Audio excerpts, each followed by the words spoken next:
Bonjour tout le monde. Donc je suis ici en tant qu'animateur de ce meet-up. Pour la petite histoire, ce meet-up est parti d'une simple question qui était que je cherchais à avoir du REX, du retour d'expérience sur les organisations en squad dans différentes entreprises, puisque c'est quelque chose que j'aimerais mettre en place chez Pandracraft également. Et suite à cette question, j'ai pu rencontrer Ronan et Eric, qui sont respectivement CTO de Pitchy et CTO de GitHub Connection, qui vont venir vous donner un Rex et leurs expériences sur comment s'organiser en squad au sein d'un Poltech et dans l'entreprise. Donc, je vais laisser la main dans un premier temps à Eric, qui puisse se présenter et qui nous présente toute son organisation, son retour d'expérience. Bonjour à tous, Eric Tinoco, CIO chez Little Big Connection. J'ai une vingtaine d'années d'expérience dans l'IT en général, avec plusieurs postes et plusieurs types de métiers, développeurs, chefs de projet, etc. Et aujourd'hui, dans cette discussion, je vais vous présenter une des solutions possibles, ou en tout cas une des visions de la squad qu'on a chez Little Big Connection. Alors, petit disclaimer, ça ne sera pas la solution, et je présente pas ça comme la solution à tous les problèmes, ou en tout cas qu'il faudra répliquer. Par contre, ça vient d'une longue réflexion, et je vais vous présenter quelques slides pour ça, pour que vous puissiez aussi avoir un peu de contenu et comprendre la logique, et pourquoi est-ce qu'aujourd'hui on en est arrivé à une organisation en squad comme on l'applique. Parce que je pense que le débat ou les discussions permettront de mettre ça en avant. Souvent, ce qui compte, c'est aussi le chemin de décision qui permet de faire les bons choix et de s'assurer qu'on aura la bonne organisation derrière. Du coup, je passe la main à Ronan pour qu'il se présente. Et puis après, du coup, je reprendrai la main pour présenter mes slides. Ok, merci. Eh ben, bonjour à toutes et à tous. Donc, je m'appelle Ronan et je suis à la fois CTO et CPO chez Pitchy. Pitchy, je vais juste rapidement dire ce qu'on fait parce que ça peut être intéressant, je pense, pour la suite de la discussion. On est un éditeur logiciel avec une solution SaaS pour faire du montage vidéo en ligne. Donc, si vous voulez créer des vidéos facilement, on a un logiciel de montage en ligne pour faire ça. Et je pense que ça peut être intéressant parce que donc nous, notre activité principale, c'est on est un éditeur logiciel. Voilà. Et je pense, comme pas mal d'entre vous aujourd'hui, on s'est posé des questions de comment faire grossir nos équipes et comment trouver la meilleure organisation possible. Et c'est pour ça qu'on en est arrivé aujourd'hui à avoir une forme d'organisation en squad dont on parlera ensuite. Voilà. Très bien. Merci pour vos présentations. Peut-être, Thomas, qu'est-ce qui t'a poussé justement à… Où est-ce que tu en es, toi, et pourquoi en fait, tu t'es posé cette question-là et à quel moment tu en es peut-être chez Pandracraft, dans votre évolution? Dans notre évolution, nous, on en est un peu au début. C'est-à-dire que l'équipe technique, pour le moment, elle est uniquement de 4 personnes sur une trentaine d'effectifs.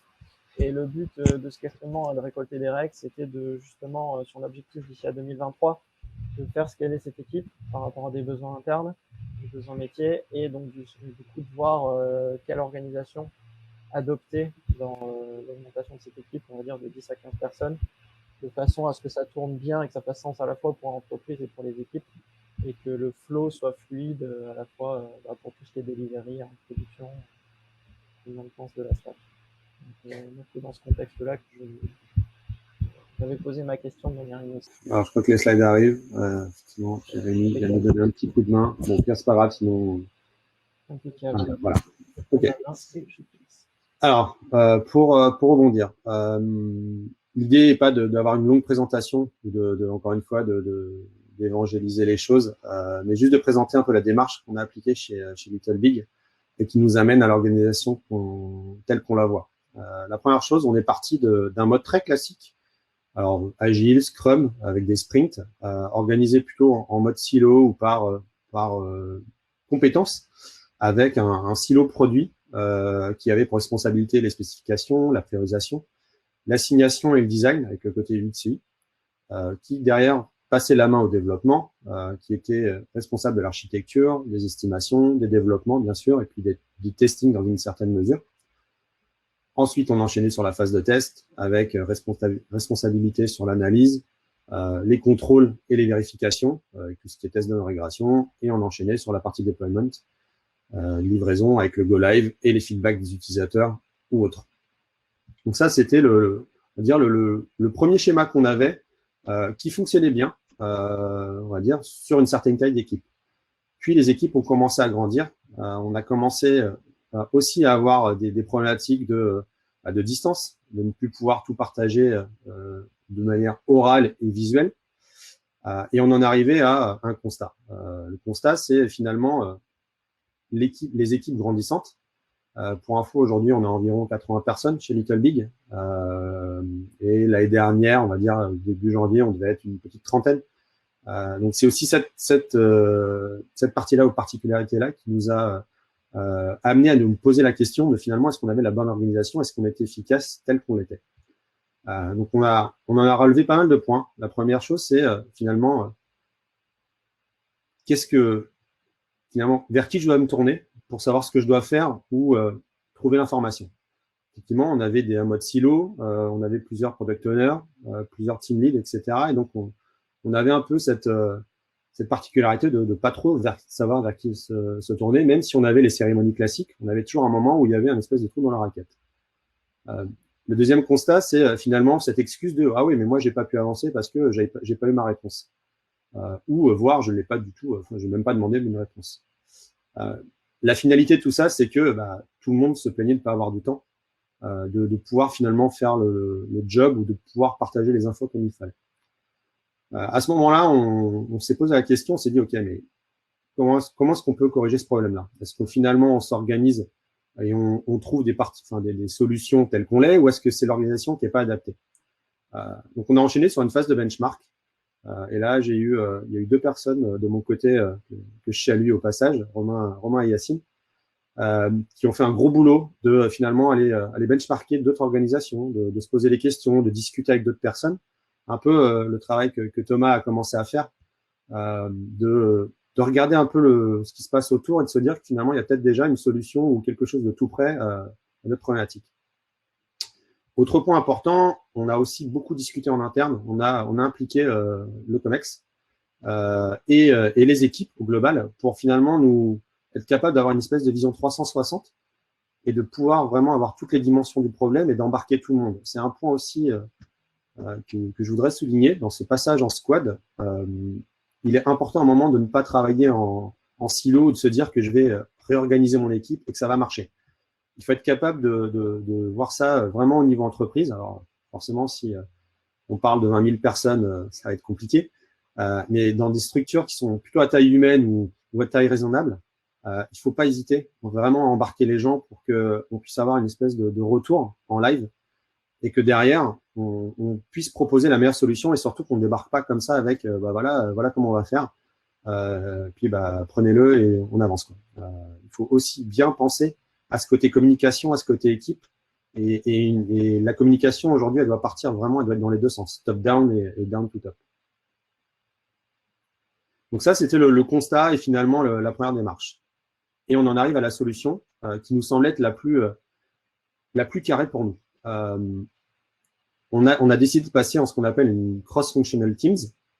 L'idée étant effectivement de garder ce qu'on a aujourd'hui dans le Scrum, qui nous semble vraiment bien, à savoir les cérémonies, tout simplement. Donc, on a les daily, les backlogs, le planning poker, les rétrospectives. Rétrospective très importante comme cérémonie, puisque c'est aussi celle qui nous a permis de récupérer pas mal de feedback et de pouvoir poser la nouvelle orga. Donc, on en arrive à cette fameuse cross-functional team où finalement, on va mixer un peu tous les corps de métier. Et c'est ce qui est sur la partie de droite, la composition, avec un team lead, aujourd'hui, qui est responsable de la communication et du reporting de l'équipe, donc qui permet de remonter ça avec les autres leads. Le tech lead, qui lui est responsable de la partie technique et qui fait partie du comité tech lead et qui permet du coup de bien partager cette compétence et surtout qui s'occupe des onboarding et du code review, par exemple. Ensuite, on a mis aussi la QA, l'idée étant de pouvoir tester au plus proche des devs, donc de pouvoir remonter les régressions le plus rapidement possible. Alors bien sûr, ça n'empêche pas d'avoir une usine logicielle derrière qui automatise les choses et qui réplique ça ou qui applique ça derrière, mais on a vraiment ce sentiment de proximité et c'est vraiment ça qu'on a voulu créer en passant sur ce schéma de squad pour vraiment avoir les gens qui se parlent et ne pas avoir ces espèces de silos qui peuvent créer de la latence ou un moment de disperser les gens. Ensuite, on a défini une taille de dev raisonnable, entre 5 et 7 devs, avec un max de newcomers, les newcomers étant les gens qu'on souhaite onboarder. L'idée étant de ne pas trop pénaliser les équipes avec trop de newcomers qui derrière se retrouvent un peu largués eux-mêmes. Et ensuite, on part sur les profils un peu mutualisés, notamment l'intégrateur web, l'UX et la partie PO, très importante, qui aujourd'hui, du coup, travaille avec les équipes et qui crée cette proximité sur les sujets. Et qui permet, du coup, de construire vraiment une équipe orientée feature. Alors, après, on peut débattre sur ce qu'est une feature. Hein. Aujourd'hui, c'est vrai que la feature, on la voit souvent comme plutôt un univers ou quelque chose de très large. C'est un des points qui reste à clarifier chez nous. Faut aussi voir que l'organisation, elle n'est pas finalisée, au sens où on a toujours ce processus d'amélioration continue, on se pose toujours les questions. Et encore une fois, je reviens sur les rétrospectives qui sont très importantes pour nous, sur lesquelles on récupère les feedbacks et sur lesquelles on peut donner les derniers coups de tournevis dans cet orga et nous assurer que finalement, elle répond bien à tous les besoins. Et sur les profils mutualisés, il y a une question de finalement, est-ce que c'est pas mieux d'en avoir un qui soit dédié? Alors, c'est typiquement le genre de choses qu'on est en train d'essayer de cadrer actuellement. On regarde ce que ça donne. Est-ce qu'aujourd'hui, ça marche ou pas? Si ça marche pas, on continuera à faire évoluer cette organisation pour avoir du dédié et non plus du mutualisé. Donc, ce qu'il faut retenir de ça, c'est qu'en fait, on est passé de quelque chose qui était très skills-oriented à quelque chose qui est très feature-oriented. Point important, c'est aussi quelque chose qui est adapté à la taille et au nombre de personnes qu'il y a dans l'équipe. Basculer sur ce genre de choses-là, quand finalement vous avez des petites équipes, c'est peut-être pas le bon mode. Et je pense que c'est là où Thomas et Roland pourront apporter un peu leur pierre à l'édifice. Et ça pourra du coup alimenter un peu le débat. Et pour finir, parce qu'il y a une autre particularité à ce changement. Le premier point, c'est, alors je ne l'ai pas encore mentionné, mais on a beau être des équipes feature, on a quand même ce moment de réconciliation qui est la démonstration où aujourd'hui tout le monde passe, on vraiment présente le travail de tout le monde à toute la société. Le point important qu'on avait déjà en place et qu'on n'a pas du tout remis en cause, c'est de dire aujourd'hui, on présente un front sprint à tout le monde, on enregistre les démos et on partage ça pour qu'il y ait une vraie capacité à tous les niveaux, sur tous les services, d'anticiper ce qui va arriver et de pouvoir poser les questions et de pouvoir aussi relever les points qui auraient été loupés. Donc, encore une fois, c'est ce processus d'amélioration continue ou de partage qui est très important pour nous. Et du coup, si j'en reviens sur la dernière partie, qui est un peu la particularité qu'on a gardée. On est passé certes en feature team, mais on garde quand même ce côté très vertical, très silo pour la partie compétences. Aujourd'hui, c'est un peu compliqué de dire qu'on a des équipes très orientées feature et de ne pas garder ce lien entre product owner, par exemple, ce lien entre tech lead. Donc, je parlais tout à l'heure du comité tech lead, qui est un point important de partage. Et l'idée, c'est de pouvoir garder les moments de partage avec les personnes qui partagent un domaine ou des compétences pour qu'on puisse faire grandir les gens. C'est un point qui nous tenait beaucoup à cœur aussi, de ne pas perdre ce côté compétence, être capable de partager et capable de travailler ensemble alors vous voyez à l'écran, il y a le chapter, les guildes. Donc là, malheureusement, je n'irai pas dans les détails parce que mon expert n'est pas autour de la table et je pense que je m'orienterai vers des choses où je dirais des bêtises. Mais ce qu'il faut retenir concrètement, c'est qu'aujourd'hui, on a une organisation à 2 dimensions. La première dimension, c'est le côté vertical chapter où on partage les compétences. Voilà, les PO se réunissent, ils travaillent ensemble, ils progressent, ils améliorent leur côté user story. Voilà, vraiment tout leur corps de métier. Pareil pour les tech leads, pareil pour les team leads. Voilà, on a vraiment cette capacité, cette volonté à se dire qu'on travaille sur les compétences, mais on a aussi cette capacité à s'orienter sur la productivité avec ce côté feature et ce côté plus horizontal où on met tout le monde autour de la table pour créer des circuits de discussion très courts qui permettent du coup aussi de pouvoir tacler les problèmes très rapidement.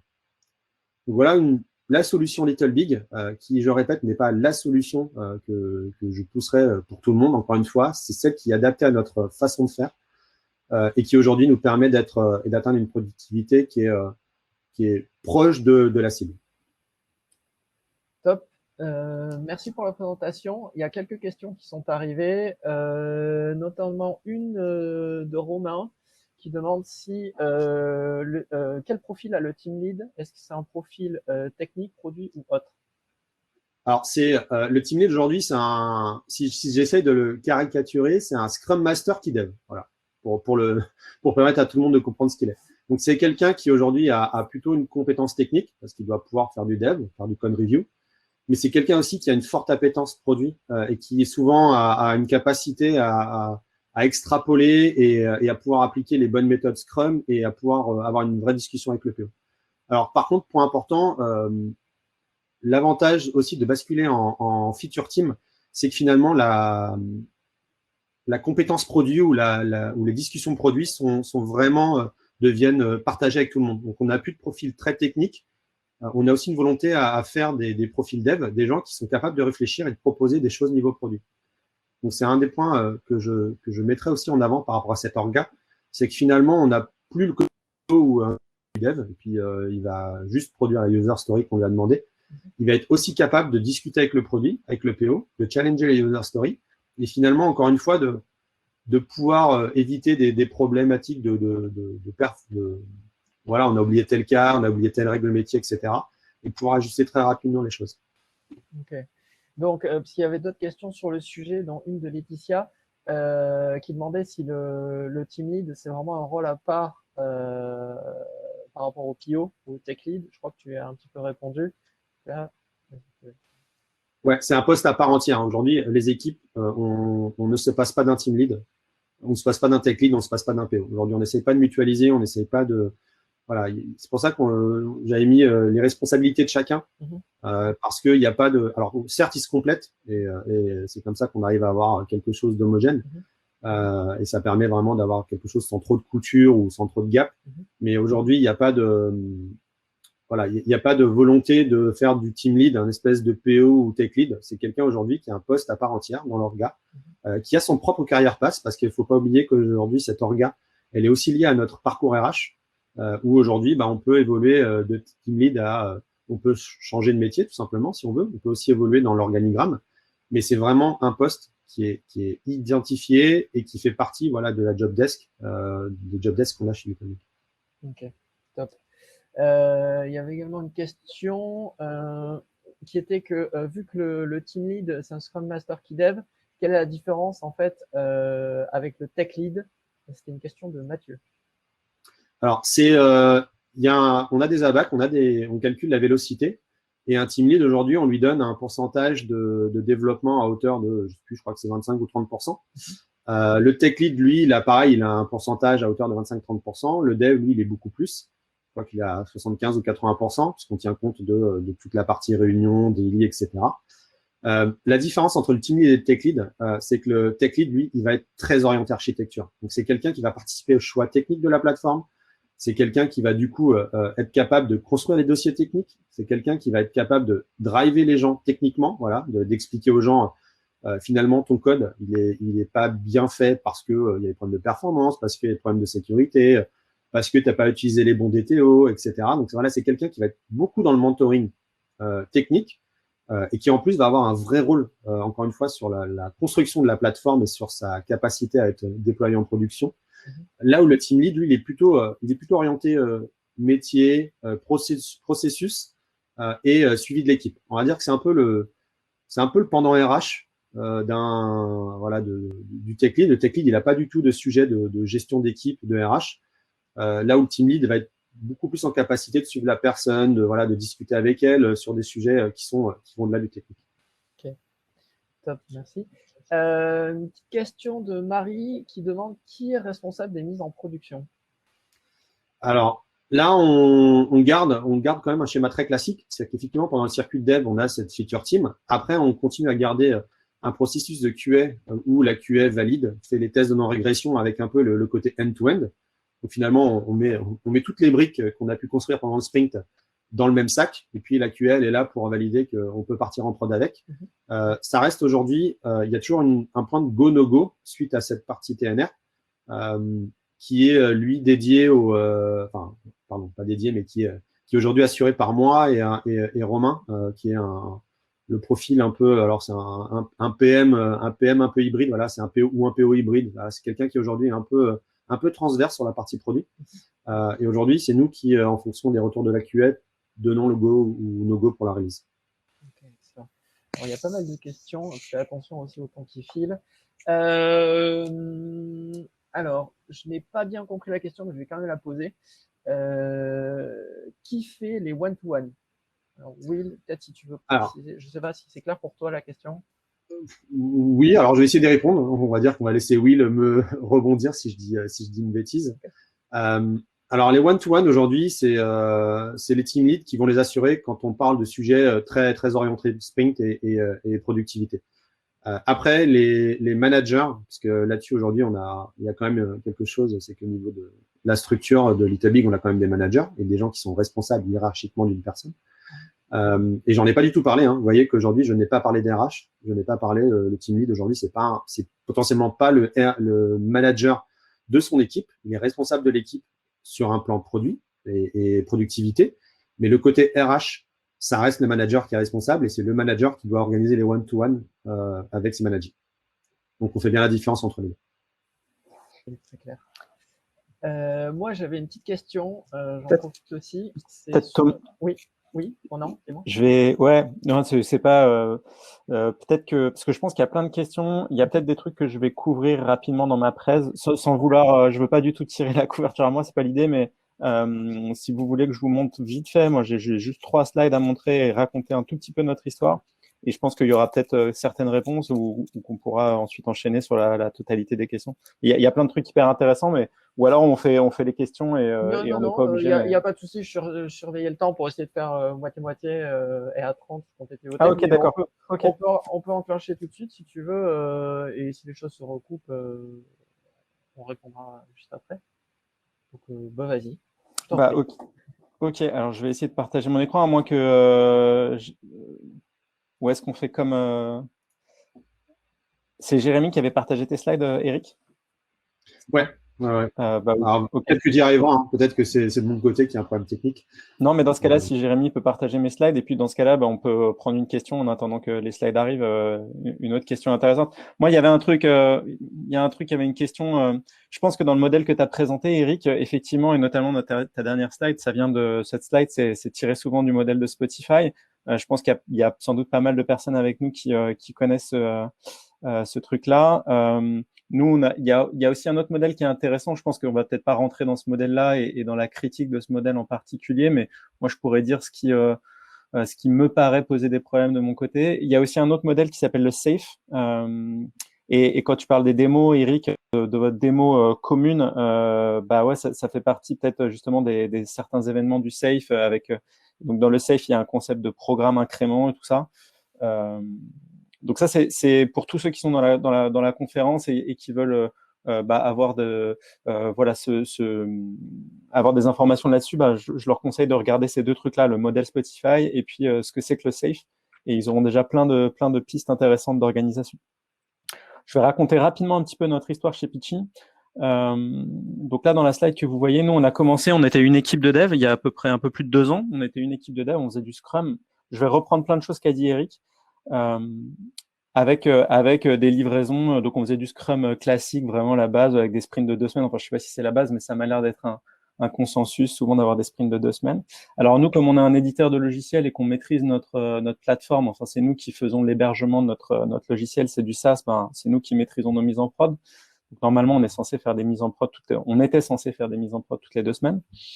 Et j'ai mis donc la partie en vert, c'est l'équipe produit, parce que l'équipe produit, elle travaille en parallèle. Et comme l'a dit Eric, son travail, c'est quoi? C'est d'identifier les stories, de faire la priorisation avec les stakeholders. Alors les stakeholders, ça dépend dans les organisations qui y sont. Nous, ça va être nos fondateurs, ça va être les équipes sales, les équipes marketing, les équipes qui accompagnent ce qu'on appelle nos customer success, donc ceux qui font l'accompagnement de nos clients, etc. Donc, on essaie de recueillir l'ensemble de ces besoins. Et ça travaillait un petit peu en parallèle comme ça. Et alors ce problème, ce modèle-là déjà, il nous posait des soucis. Souvent, ce qui se passe, c'est que la phase, quand on prépare la roadmap, et Eric, on n'a pas forcément parlé, mais je pense que c'est un point intéressant aussi.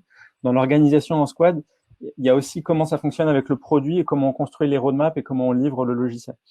Ce qui se passait, c'est qu'en général, en fin de trimestre, là, on se réveillait, on était dans l'urgence en mode aïe aïe aïe, il faut qu'on prépare la roadmap du prochain trimestre, comment on va faire?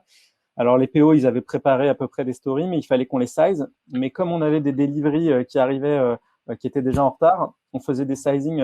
On peut rester sur la première slide. On faisait les sizing tout à la fin du trimestre. Souvent, ils n'étaient pas précis. Et la conséquence de ça, c'est qu'au trimestre d'après, en général, nos sizing n'étaient pas respectés. Et en fait, on n'arrivait jamais à tenir notre roadmap. Donc ça, c'est un problème que je voyais avec ce modèle-là. Ensuite, on est passé à 2 équipes. Alors, ça n'a pas arrangé les choses. L'équipe, elle a grossi. On a voulu passer à 2 équipes. Donc, c'est la slide d'après. Et on a fait un système où on synchronisait les sprints entre les 2 équipes. Alors, nous, on n'a jamais divisé les équipes en mode, tiens, on fait une équipe de front-end et une équipe de back-end parce qu'on pensait de toute façon déjà naturellement que ça allait poser trop de problèmes de dépendance entre les équipes. Donc, on avait plutôt une équipe orientée plutôt fonctionnalités qui sont vues par les utilisateurs, donc ce qu'on va appeler feature, et une équipe qui était plus engine, donc le moteur qu'on utilise pour rendre les vidéos. Et donc, on se disait comme ça, on aura un petit peu moins de dépendance. Mais au final, ce qui se passe, c'est qu'on en avait quand même. Et il y a un autre point qui n'a pas été abordé, mais il y a aussi la manière dont on organise le code et la manière dont est livré le logiciel. Donc, nous, on travaillait en gros, tout le monde travaillait sur la même branche. Et ce qui pouvait se passer, c'est qu'il y a une des 2 équipes qui commençait à livrer une feature. Finalement, cette feature, elle avait des problèmes, elle n'était pas prête d'un point de vue qualité. Et l'autre équipe était bloquée, les mises en prod étaient bloquées parce que, en fait, on avait livré une feature d'une autre équipe et qui bloquait la deuxième équipe. Et encore une fois, on avait encore les mêmes problèmes en fin de trimestre, où on était dans le rush. Souvent, on ratait nos objectifs de roadmap, on était en retard. Et en plus, il fallait faire des sizing rapides pour la roadmap d'après. Et donc, en fait, voilà, c'était un cercle vicieux qui continuait tout le temps. Du coup, c'est pour ça qu'on est passé en squad, nous, parce que en fait, moi, dans les discussions qu'on a eues avec l'équipe et avec toutes les parties prenantes, et là, on peut passer à la slide d'après, si tu le veux bien, Jérémy. Il y avait alors, je vais juste commenter cette slide. En gros, moi, j'avais l'impression que c'est ce système de Scrum synchronisé où on synchronise les temporalités des équipes. En fait, ça crée des dépendances de la manière dont on livre le logiciel. Et finalement, on plafonnait et on aurait pu rajouter plein de ressources. On n'aurait pas franchement gagné en productivité. Et le modèle de squad, moi, ce qui m'intéressait, c'était de me dire, en fait, dans ce modèle de squad, je pense qu'on peut vraiment avoir une sorte de productivité linéaire par rapport au nombre de ressources et de gens qu'on va mettre dans les équipes. Et c'est aussi un truc sur lequel moi j'étais challengé en tant que CTO par mes fondateurs qui me disaient ouais mais enfin on est d'accord pour embaucher mais il faut que vous alliez plus vite. C'est-à-dire si vous embauchez 10 personnes mais que vous allez que 10% plus vite, bon enfin le rapport sur investissement il est peut-être pas bon, il y a un problème d'organisation. Voilà. Et ce qui m'intéressait dans le squad, dans le système de squad, c'est d'avoir cette isolation et d'essayer d'avoir des squads qui sont isolés. Et là, je pense que ça reprend exactement ce que disait Eric, c'est d'avoir ce qu'il a appelé des équipes, tu disais cross-functional, c'est ça? Cross-functional team. Ouais. Donc, des équipes un peu pluridisciplinaires qui sont autonomes. Et donc ça, moi, c'est un concept que je trouve vraiment très intéressant. Et c'est ce qu'on a voulu mettre en place aussi chez nous, chez Pitchy. C'est de dire en fait maintenant, et là on peut peut-être passer juste à ma dernière slide, Jérémy, si tu le veux bien, c'est de dire en fait maintenant on a des streams, donc on a des streams et dans ces streams on met des features et donc une feature, pour développer une feature, on va constituer une team. Cette team elle va créer la feature et elle va être autonome sur la livraison, sur le développement de cette feature. Et quand cette feature elle est prête, on la livre en production tout de suite. Le but de ça, et donc si on a des équipes qui sont bien autonomes, ça nous permet, alors j'aime pas trop utiliser des termes anglais, mais ça nous permet de réduire on peut livrer les features dès qu'elles sont prêtes. Donc le time to market, en fait, il est réduit. Dès que la feature est prête, il n'y a pas de dépendance, elle n'est pas bloquée par quelque chose d'autre, on va pouvoir la mettre tout de suite pour les clients. Et dans un monde, nous, on est dans un milieu qui est très compétitif, on a plein de compétitions. Et c'est important d'aller vite, de livrer des nouvelles fonctionnalités, d'améliorer le produit très rapidement. Et voilà. Et donc ça, c'était un truc qui nous paraissait important et intéressant. Ce qui fait que nos cycles de livraison, maintenant, ils sont pas tellement liés à des cycles Scrum de 2 semaines. Ils sont en fait liés au fait que la feature, elle est terminée ou pas, quoi. Donc, dès qu'on a une feature qui est prête, en fait, on va essayer de la pousser en production et de la mettre en production. Et donc, il peut y avoir plusieurs mises en production qui sont proches les unes des autres parce que sur les streams, sur différents streams, finalement, c'est assez proche au niveau des dates de livraison, tout ça. Comme il peut y avoir des moments où en fait il y a un creux parce que finalement c'est des features qui sont plus longues et tout ça. Et après au niveau de nous, de l'organisation des équipes, je sais pas Eric comment vous faites, est-ce que vos équipes elles sont pérennes dans le temps, combien de temps elles restent, peut-être ça peut-être c'est tu pourrais nous dire. Nous en fait on s'empêche pas de les restructurer pour chaque feature. Alors ça demande du coup de synchroniser à un moment donné parce qu'il faut bien qu'elles s'arrêtent en même temps pour pouvoir rebalayer les cartes et changer les gens des équipes. Et c'est pour ça qu'on a des creux, en fait, des fois, on a des espèces de moments entre les moments où on fait les features. Et ces moments-là, ils vont nous permettre, ces moments de pause, ils vont nous permettre justement de faire les sizing, de préparer les roadmaps des trimestres suivants, donc d'anticiper en fait la création des roadmaps et de se dire, ce temps-là, pour les développeurs, vous avez un temps qui est réservé. Il va nous permettre éventuellement de faire du refactoring technique, il va nous permettre de faire des discussions d'architecture, des trucs que, en fait, sinon, on a rarement le temps d'avoir au quotidien. Ou alors il faut avoir ce système de chapter et avoir des discussions par semaine. Mais moi, ce que j'aime pas trop dans ce système, c'est que j'ai l'impression qu'on a tout le temps des meetings. Et moi, les développeurs, ils veulent pas avoir tout le temps des meetings. Mes développeurs, ils veulent pouvoir bosser sur un sujet et pas avoir 4 sujets en tête en même temps et être vraiment concentrés. Donc en fait, nous, l'approche, c'est de dire on se concentre sur une feature pendant un moment, on fait rien d'autre. Et après, on peut avoir des temps de pause dans lesquels on va faire, on va peut-être avoir des réflexions architecturales, des discussions. Et là, les chapitres, ils peuvent être intéressants de dire, on va regrouper des gens qui sont experts de front, des gens qui sont experts de back, etc., etc. Voilà. Je pense dans les grandes lignes. Ah ouais. Et puis aussi la gestion des bugs, on n'en parle pas, mais je pense que c'est un sujet qui est intéressant aussi.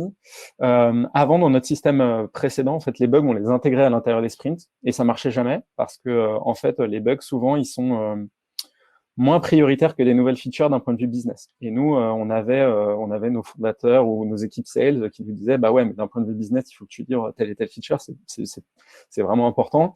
Et du coup, les bugs, ils passaient toujours un peu à la trappe. Et donc maintenant, on a mis un stream de bugs avec des gens qui, nous, on a un système tournant, mais on a toujours des ressources assignées aux bugs. Comme ça, on est sûr de faire avancer aussi cette partie-là.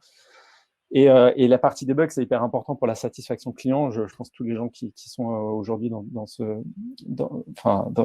meet-up doivent le savoir. Et pour éviter le churn, quand on a des systèmes, nous on fait du SaaS, donc on a des systèmes avec les gens, ils s'abonnent et puis ils peuvent renouveler ou pas leur abonnement.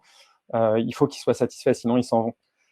C'est aussi le problème des modèles SaaS. Donc il faut faire avancer les bugs. Et ça, nous, du coup, on le sépare de la partie feature. Tu nous en as pas parlé d'ailleurs. Tiens, Eric, c'est une question intéressante dans votre système. Comment vous gérez la partie bug? Est-ce que c'est vos squads? C'est assez. Tu touches beaucoup de sujets que j'ai pas évoqués. En fait, je me suis très axé sur le côté production et produits et features. Mais il y a beaucoup de choses qui vont autour et qui finalement étaient déjà en place et qu'on n'a pas changé. Par rapport aux bugs, on utilise un peu le concept de, je sais pas si vous connaissez le concept d'interrupt. Alors, c'est un bouquin de Google, SRE Interrupt, je crois. Enfin, il y a un gros bouquin là-dessus qui est une mine d'informations. Comme souvent, nos amis les Américains sont en avance et proposent beaucoup de choses. Et il y a vraiment beaucoup de choses à retenir, notamment ce concept d'interrupt qui est un peu comme tu dis, d'allouer de la bande passante à certains sujets, et notamment en l'occurrence les bugs, pour permettre de sécuriser les choses à côté. Et finalement, on a dans les équipes, dans les feature teams là, on a une équipe qui est dédiée aux bugs tous les sprints. Et en fait, on est en release à la semaine. C'est-à-dire que c'est assez bizarre à dire, mais aujourd'hui, on a des cycles de 3 semaines de développement. Donc, en gros, on pourrait release ce qu'on appelle une version majeure toutes les 3 semaines, mais on release toutes les semaines. Et on release aussi des petites features. Donc, on a vraiment aujourd'hui quelque chose qui est capable d'adresser beaucoup de problématiques, mais surtout, comme tu le disais, de concentrer les développeurs sur des tâches. Et effectivement, je pense que c'est un des points de départ qui nous a qui nous a amené à changer. C'est qu'à un moment, on nous disait, mais attends, on en a marre de switcher. Un coup, il faut faire ça, un coup, il faut faire ça, et puis la priorité, elle est là. Donc, en fait, on a tout axé par rapport à ça. Et tu parles aujourd'hui faire des roadmaps après les features. Alors nous, on s'organise différemment. On fait les roadmaps 2 fois par an. C'est-à-dire qu'aujourd'hui, on a un gros chantier là-dessus où on va cadrer un peu les besoins en avance de phase. On fait un peu le tour des popotes, de nos clients, de beaucoup de personnes. Et l'idée, c'est d'arriver à en tirer les gros sujets, les grosses features qu'on va ensuite découper et de pouvoir basculer ça et d'allouer ça à des équipes. Et donc, en fait, avec le côté équipe support, on a ce fameux élément, enfin, ce fameux temps où on peut un peu changer d'air et faire du tech, du refactoring, puis surtout du bug fixing, hein, parce que c'est ça qu'il faut avoir en tête, tout en ayant cette capacité à produire et à s'engager et à tenir nos engagements. Alors, c'est un point que j'ai pas mentionné, mais c'est important, on va dire, dans les valeurs qu'on avait, qu'on voulait garder, c'était absolument tenir nos engagements. Voilà. On voulait, par rapport à cet orga, être capable de dire, bah, nous, on sort telle feature à telle date et d'y être. Et cette organisation aujourd'hui nous permet vraiment d'assurer cette partie-là, puisqu'en fait, l'équipe est dédiée. Il y a des gens finalement qui travaillent ensemble, qui créent des circuits de discussion très courts, des circuits on va dire, d'agilité et d'itération très courts. Et derrière, on arrive à tenir nos délais. Et s'il y a, entre guillemets, une charge de bug ou autre chose plus importante, ben on arrive à allouer ça à l'équipe qui se charge de ça et qui permet de déstresser les autres. Donc c'est un point important, je pense que c'est vrai moi j'en ai pas beaucoup parlé, mais tu parlais de productivité, de livrer les features au fur et à mesure. Il y a un point qu'il faut pas négliger et ça rejoint un peu ce que je disais au début, c'est que finalement la solution aujourd'hui elle n'est pas unique. Elle va s'adapter à un contexte. Le contexte aujourd'hui ça va être l'infrastructure. Est-ce que tu es capable de déployer juste après avoir ta feature? C'est aussi important. Parce que c'est le fameux débat monolithe versus microservice ou multi-repo. Alors, je pense que ça ferait un sujet meet-up à lui tout seul, donc on va pas commencer à entrer dans ces débats. Mais voilà, il faut vraiment, dans ce changement-là, il faut vraiment tenir compte de l'environnement qui est spécifique à ta boîte et qui va te permettre finalement de pouvoir prendre en compte toutes les problématiques et de pouvoir y répondre. Et il n'y a pas une solution. La solution aujourd'hui, c'est celle que tu vas mettre en place avec, je voyais dans les questions du Spotify, du topologie. En fait, finalement, Spotify, c'est décrié pourquoi? Bah, parce qu'on n'a pas les équipes de Spotify, parce qu'on n'a pas le budget de Spotify, parce qu'en fait, on n'a pas l'infra de Spotify. Mais aujourd'hui, tu prends une boîte qui a les mêmes, ça va marcher. Pourquoi ça marche pas? Bah, parce qu'en fait, tu n'as pas les mêmes capacités à faire, tu n'as pas les mêmes ressources. Et finalement, ce qu'il faut faire, c'est essayer de benchmarker, de pouvoir trouver des choses et potentiellement d'aller chercher 3 infos dans ta slide, 2 dans la mienne, 3 dans ce que va dire derrière Thomas, et de pouvoir construire le modèle qui est adapté à ta boîte. Tu as dit un truc intéressant, et c'est peut-être pas vrai dans tous les contextes de boîte, mais ne serait-ce que la manière d'organiser le code, c'est assez important sur l'organisation des équipes. Nous, on est passé d'avoir un système où en fait on avait des guides séparés pour chaque projet, enfin ou chaque composant, à tout remettre dans un seul, dans un monoprojet avec tous les composants dedans. Et l'idée, c'était aussi de pouvoir isoler, isoler plus facilement justement les features quand on les développe. Avoir tout ça dans un seul projet, ça permet plus facilement de créer une branche qui touche à plusieurs composants et on crée toute cette feature en isolation. On peut la tester en isolation, donc il faut aussi avoir la capacité de créer un environnement qui soit isolé. Et donc ça a des impacts aussi sur l'aspect DevOps. Et nous, c'est un travail aussi qui est fait avec avec notre équipe DevOps, qui elle est un peu transverse d'ailleurs.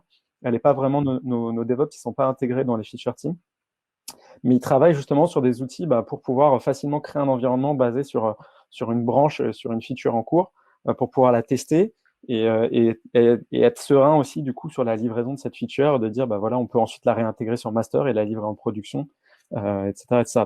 Donc la partie pour ceux qui sont vraiment très orientés code, c'est important aussi. Ouais. Je me rejoins pas mal sur le fait que vouloir appliquer stricto sensus toutes les règles d'une méthode, c'est pas forcément la bonne solution, mais plutôt prendre les règles qui font sens, les retours d'expérience et les best practices qui font sens pour l'entreprise et là où elle en est, parce que il y a des entreprises de toute taille et des fois certaines entreprises ont juste besoin d'une partie d'une méthode pour que ça fasse plus sens et que ça marche mieux chez eux. Donc faut toujours rester alerte sur ce qu'il faut prendre et ce qu'il ne faut pas forcément appliquer. Et puis en plus, les choses bougent beaucoup. Donc entre une vision qu'on pourrait avoir à tenter de comment on devrait s'organiser et face à la réalité et comment ça évolue, c'est toujours mouvant, donc faut bien s'adapter. On a quelques questions, dont une de Perrine qui demande quelle légitimité du manager s'il n'est pas impliqué dans le quotidien des devs, et notamment l'évaluation technique. Très bonne question. Très bonne question. Moi, au départ, moi, quand je suis arrivé chez Pitchy, on était relativement petit, on est en train de grossir, et donc je m'occupais des évaluations. Et j'étais les mains dans le code, et donc c'était assez facile de voir ce qui se passait et de voir les gens. Quand tu te détaches, ou si ton manager est pas au quotidien, ça devient plus compliqué, mais c'est là que tu peux mettre en place d'autres systèmes d'évaluation par de l'évaluation par les pairs.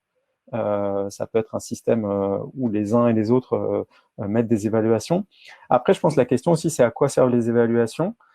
En fait, quel est le but de l'évaluation? Est-ce que et quelles sont les trajectoires RH? Et Eric, il avait l'air d'avoir des bonnes réflexions sur les trajectoires RH à l'intérieur de la société, et ça, c'est important aussi.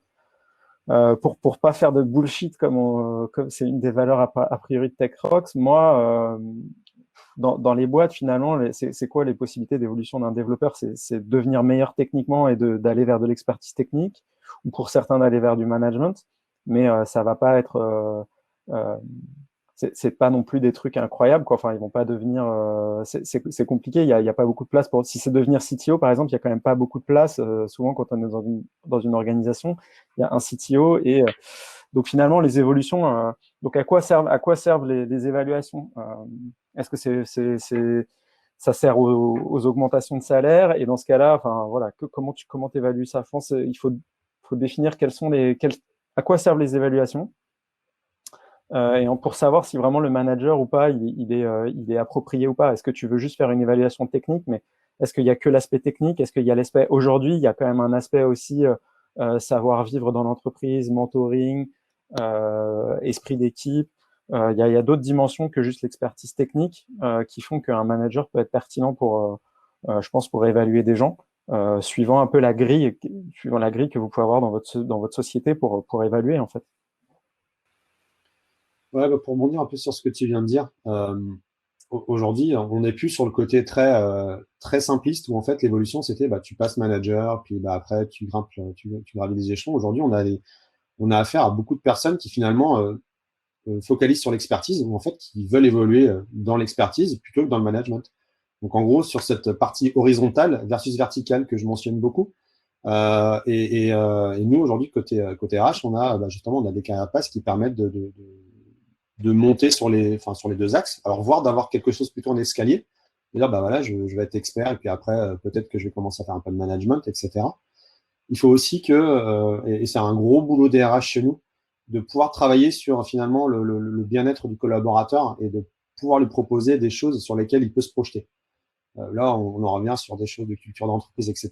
Mais je pense qu'on pourrait être très rapidement dévié. Et si on revient au point de départ sur la partie squad, et le rôle du manager aujourd'hui, le manager, il n'est pas exclu de l'organisation. Voilà. Quand je disais le team lead n'est pas forcément un manager, bah, dans certaines équipes, le team lead peut être le manager. À côté de ça, il y a toujours le côté, les one-to-one, on en a parlé tout à l'heure. Le manager, il a un moment, il a le rôle aussi de se tenir au courant de ce qui se passe dans ses équipes, de pouvoir s'appuyer sur des KPI. On parlait de côté technique. Finalement, aujourd'hui, côté Git, partie merge request, etc., où on est capable de sortir des KPI. On est capable, avec l'usine logicielle et des softs type SonarCube, on est capable de contrôler si finalement la personne évolue dans le bon sens ou pas. Et ça, pour moi, ça passe par le process d'onboarding. Là, en tant qu'ancien développeur, j'imagine qu'il y a des cheveux qui se hérissent dans l'assistance, avec des gens qui disent quoi, vous regardez le nombre de merge requests des développeurs pour évaluer s'ils sont bons ou pas. C'est n'importe quoi. Alors, non, j'ai pas dit qu'on regardait le nombre de merge requests. Par contre, on va regarder effectivement s'il y a beaucoup de commentaires. Et encore une fois, l'idée, c'est pas de fliquer. Hein. Mais c'est intéressant, c'est hyper intéressant comme point sur l'évaluation des gens. J'ai pas du tout une volonté de fliquer. À un moment, ce qu'il faut aussi, c'est qu'à un moment, on puisse aider les gens à progresser. Et si on n'est pas capable d'avoir un suivi, c'est compliqué de dire à quelqu'un au bout de 6 mois, toi, t'es pas bon, quoi. Ok, mais tu te bases sur quoi? C'est quoi les faits? Et c'est souvent là-dessus que le manager va être bon, c'est en étant capable de s'appuyer sur des faits et de montrer que finalement, il y a un moment, il y a des choses, il y a des axes de progression et de pouvoir les partager avec le développeur. Ou pas que le développeur, hein, c'est le cas d'un peu tout le monde. Et c'est un point important aussi de l'organisation et du fait que finalement le manager, il doit faire partie de l'organisation, mais c'est pas pour autant que ça doit être un élément important. Voilà. Il doit avoir son rôle. Son rôle de manager, c'est effectivement, on parlait de faire grandir les gens, de pouvoir les projeter dans l'entreprise. Ben, il faut que le manager soit capable de mettre en place les actions qui, pour moi, sont parallèles à cet orga, finalement, ou qui peuvent être intégrés, hein, mais c'est un autre poste, un autre rôle, et c'est un autre débat pour moi.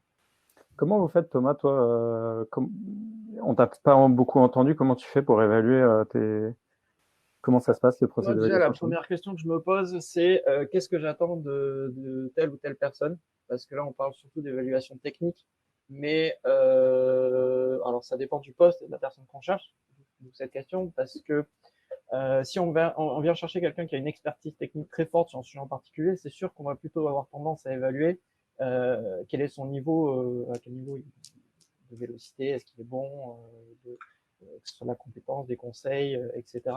Sur ce niveau-là, mais moi, c'est mon cas. On peut chercher aussi des personnes qui ne sont pas forcément experts dans un domaine très précis, qui vont être un peu agnostiques sur certains langages et qui vont avoir aussi de l'appétence produit.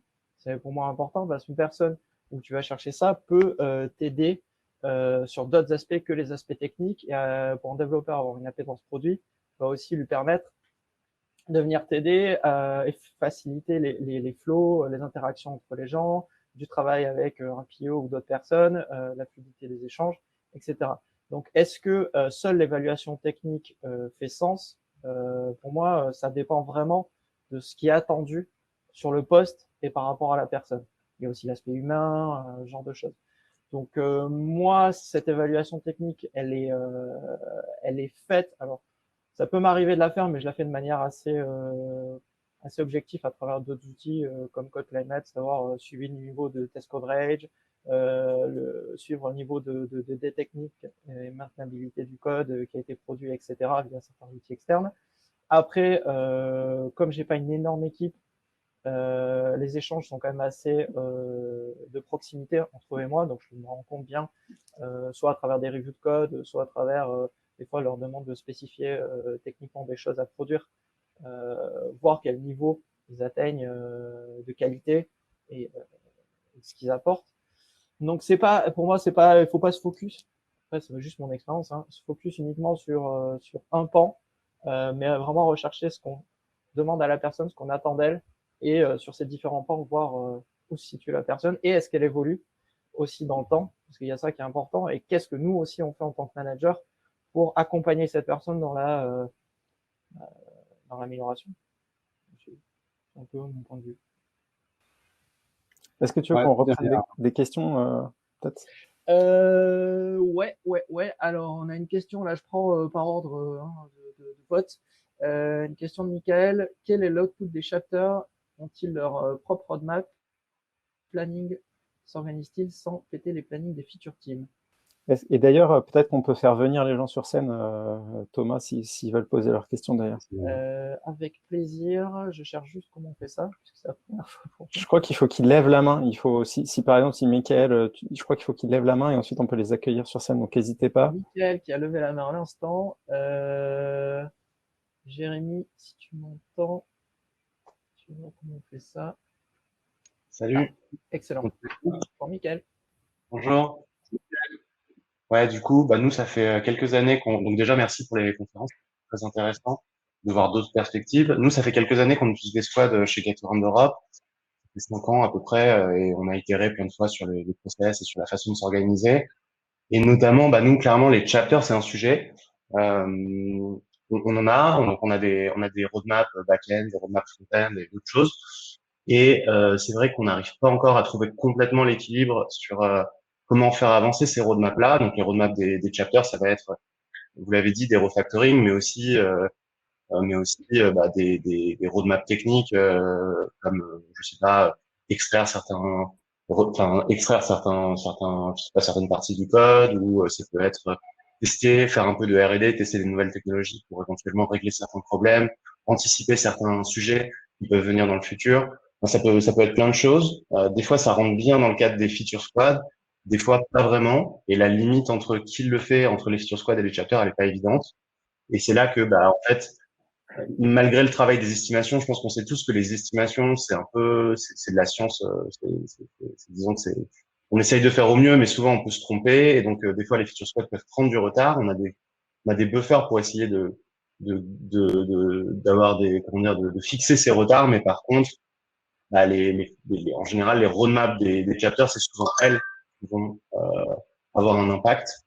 Donc c'est là que je suis intéressé par avoir un petit peu vos perspectives.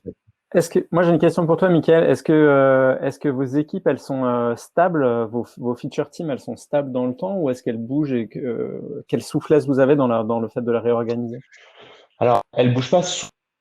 Je dirais qu'elles bougent tous les 12 à 18 mois, peut-être même 24. Enfin, c'est arrivé dans le passé, mais je dirais à peu près 18 mois. Tous les 1 an et demi, ça bouge un peu. Nous, nos feature squads, elles sont organisées autour de sujets produits très précis ou sujets techniques très précis. Euh, Ça permet aux équipes de vraiment acquérir une expertise sur certains sujets et de venir avec des idées, de vraiment owner les sujets. Je parle beaucoup anglais aussi, désolé. Et du coup, non, elle bouge pas beaucoup. Pourquoi je pose cette question? Je me demande, parce qu'en fait, effectivement, si tu as un chapter qui a une feature qui rentre pas dans aucun des domaines, enfin, qui a un sujet qui rentre pas dans aucun des domaines des feature teams, je conçois que c'est peut-être là qu'il y a un truc à régler, parce qu'en fait, ça s'intègre pas dans la roadmap, parce qu'il n'y a aucune feature team qui va pouvoir prendre cette tâche-là. Je te Peut-être donne qu'il un faut des exemple. moments. Peut-être, par exemple, disons que tu utilises un framework de développement. Nous, par exemple, on utilise Ruby on Rails. On est sur la version 5, il y a la version 6 qui sort, ou qui est sortie d'ailleurs. On a testé dans le passé d'avoir une équipe qui est dédiée vraiment à ce genre de choses, la Core Squad. On a une Core Squad, mais c'est un peu différent aujourd'hui. Et on pense que c'est vraiment enfin, là récemment, on a plutôt testé de mettre ça dans la responsabilité des chapters, qu'ils aient leur roadmap. Et c'est vrai que c'est un peu dur de maintenir la roadmap sans beaucoup de synchronisation, beaucoup de meetings et tout ça. Et voilà. Donc, et ça, en effet, ça rentre pas dans les équipes feature aujourd'hui en tout cas. Eric, Thomas, vous voulez rebondir sur Alors, cette question difficile, très difficile. ouais, très difficile parce que Une réponse en vrai, c'est plus pour amener une autre ouais, perspective. je pense que déjà c'est Ouais. bien, c'est de se dire qu'aujourd'hui il n'y aura pas la réponse, il y aura peut-être des briefs de réflexion. Euh, enfin, la façon dont je vois les choses, ou en tout cas de la façon dont on les applique chez nous aujourd'hui, c'est la roadmap, elle est produit. Voilà, on essaye d'appeler un chat, c'est sur le produit qu'on a une roadmap, et on essaie de tout construire autour de ça. À savoir que tu parlais de montée de version du framework, on a un peu les problématiques chez nous. Bah, on a une équipe qui est un peu transverse et qui du coup construit une roadmap technique en parallèle de ça. C'est-à-dire que par rapport aux features produits qu'on veut sortir, on prévoit ces choses-là et on les met en parallèle sur la roadmap ou en série. Enfin bref, on s'organise autour de ça. Et ça permet finalement de construire des roadmaps qui ont un sens et qu'on arrive à dérouler les unes à la suite des autres. Et finalement, la zone de friction, elle est très, très, très petite ou voire inexistante et on arrive à bien avoir quelque chose de fluide. Maintenant, ça nous arrive d'avoir des problèmes et de nous dire, oups, là, on n'y a pas pensé à ce truc-là. Et la meilleure réponse que je peux apporter à ça, c'est la réactivité et finalement le côté agile, et de se dire que bah, comment est-ce qu'on fait rentrer les choses? Parce qu'aujourd'hui, c'est quelque chose d'urgent et donc on doit déprioriser autre chose. Donc on repasse sur la notion de priorisation, la priorisation business. C'est comme ça qu'on arrive à traiter un peu ces aléas et de se dire que finalement, bon, on arrive avec et puis on planifie ça plus tard, ou au contraire, c'est quelque chose qu'on a absolument besoin d'avoir maintenant. Et on regarde dans la roadmap comment est-ce qu'on bouge les choses. Et finalement, on réunit tout le monde, tous les sachants, entre guillemets, et on trouve une solution en groupe. Et derrière, on déroule ça et on communique beaucoup aussi, parce que c'est important. Une fois qu'on a quelque chose un commitment, l'important, c'est aussi d'être capable si on ne le tient pas, de communiquer, de pouvoir partager les infos. Et donc, on est sur ce côté où voilà, on itère, on est agile et on communique derrière. Je pense, Thomas, qu'on approche de la fin du meet-up. C'est la question que je me posais. Je ne sais pas. Il y a encore pas mal de questions. C'était, je pense, Thomas Ronan qui disait comment l'exec considère les temps de pause qu'il y a entre la délivrabilité de feature qui était plus accordée. Ouais, bonne question. Moi, mes fondateurs, ce qui les intéresse, et je pense que Eric a dit la même chose, c'est en fait comment avance le produit. Et donc, moi, mon rôle, c'est d'organiser le plus performant possible. Et tu peux très bien mettre en place des métriques pour dire, bah voilà, sur ce trimestre, on a livré 5 features, 6 features, 7 features. Je pense que il faut que tu sois capable de démontrer aux execs et au top management, aux fondateurs, finalement, que tu es plus productif avec cette méthodologie-là qu'avec une autre. Si c'est le cas, il n'y aura pas de problème pour justifier des pauses et des moments de refactoring. Il faut peut-être leur demander un peu de temps. C'est-à-dire, il faut peut-être leur demander, il y a peut-être besoin d'avoir 6 mois ou même 12 mois d'implémentation pour avant de tirer des conclusions. Mais moi, je pense qu'au final, on est beaucoup plus productif parce que on se concentre sur des features, on les livre plus tôt, on n'a plus de dépendance. Et donc, même si on a des moments de pause, en fait, au final, on est plus productif, beaucoup plus productif le reste du temps. Et donc, au final, on livre plus. Voilà ce que je dirais. De toute façon, l'idée, c'est d'avoir des métriques, d'avoir des métriques. Les métriques, c'est la seule manière de pouvoir communiquer avec ton top management ou même avec tes équipes et d'avoir une vision et de partager une vision sur ce qui se passe, est-ce qu'on est dans la bonne direction ou pas. Voilà, et d'avoir des bons KPI. C'est un sujet intéressant et un sujet à part entière, mais de trouver les bons KPI pour savoir si ça va dans la bonne direction. On a parlé des KPI au niveau de l'évaluation des développeurs, mais il y a aussi les KPI globalement de comment avance le produit, etc. Oui. Ouais, juste pour compléter rapidement ce que vient de dire, c'est aussi l'importance d'impliquer les execs dans ce changement-là ou dans l'organisation. C'est la meilleure façon qu'ils puissent comprendre et finalement adhérer à ces temps de pause et de pas les vivre comme étant des bah ouais mais là les mecs en fait ils se sont mis les pauses. C'est vraiment important et ça permet entre guillemets d'éviter les débats trop tard ou sur le tas du ah ouais mais là c'est pas possible, on n'est pas capable parce qu'on a besoin de telle feature. Okay. Je vais appeler Noémie pour la conclusion, si elle est là.